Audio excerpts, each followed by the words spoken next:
This is a premium ring light. This is the ShiftCam Studio light, but I'm going to be comparing it to a cheap competitor. And this is the cheap competitor, the S4 RGB mobile phone ring light. Both of these have ring light capabilities and they're both MagSafe and they're approximately the same size. But there's a huge difference in price. And we're going to find out if that difference in price is justified. So if I unbox the ShiftCam Studio Light, I've got this and it comes with its own tripod handle as well. Let's just put that in to make my life a little bit easier while going over this product. So it's got a slight bit of tilt as well. It's deliberately designed to be able to move around like so, which is fine. We can put our MagSafe phone here, and we can also put other MagSafe accessories here. This side, we've got some buttons where we can turn it on, and you'll see already we're getting some light come out. I've set this to be quite warm, but I can reduce the color temperature like so, because this is bi-color. And I can also reduce the intensity of light, with this being its lowest and this being its highest. I don't think this is particularly bright. The other trick this has is it has tripod sockets on all four sides. It charges over USB-C, and probably the most impressive thing about it is this MagSafe enabled center part can rotate.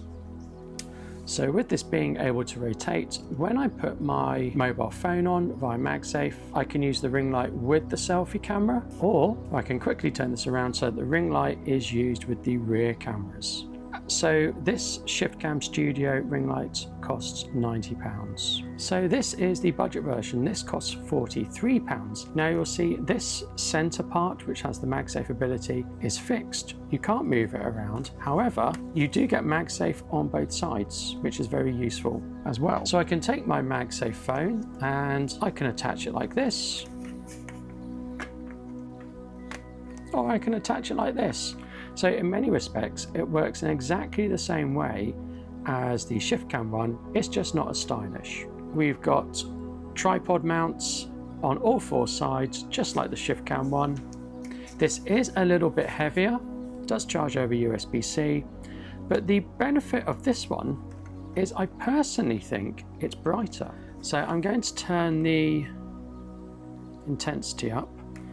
This is a lot brighter than the ShiftCam one. The other trick it has is, yes, it's bi-color like the ShiftCam one, but if I press this mode button, I can also go into RGB territory. So I can go from red to orange to green to blue to purple. That's something the ShiftCam can't do. And of course, I can increase and decrease the brightness as well. The cheaper alternative also has these buttons here.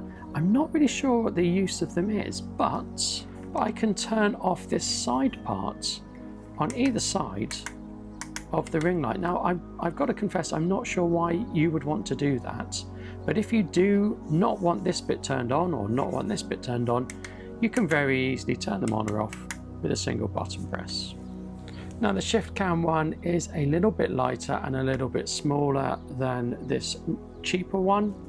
You can see here it's ever so slightly smaller. I'm not sure whether that's a good thing though, because with a ring light you want a big surface area. So this does have a bigger surface area. This one does weigh more, and this is certainly a lot lighter to use, and it has a slightly smaller surface area. Maybe having a slightly smaller surface area doesn't matter because the light is spread out all around, so it may not make any difference at all. But here's the question, is this worth twice as much as this one? And I think my answer is no. I don't think there's anything special about this which justifies it being twice as much as this one. So I would have to say, after using both extensively and filming lots of videos with them, I would probably go with the cheaper one. It does just as good job. You get some RGB color and it's brighter, and it is less than half price. Now, if you want to watch an extended review of the ShiftCam, you can.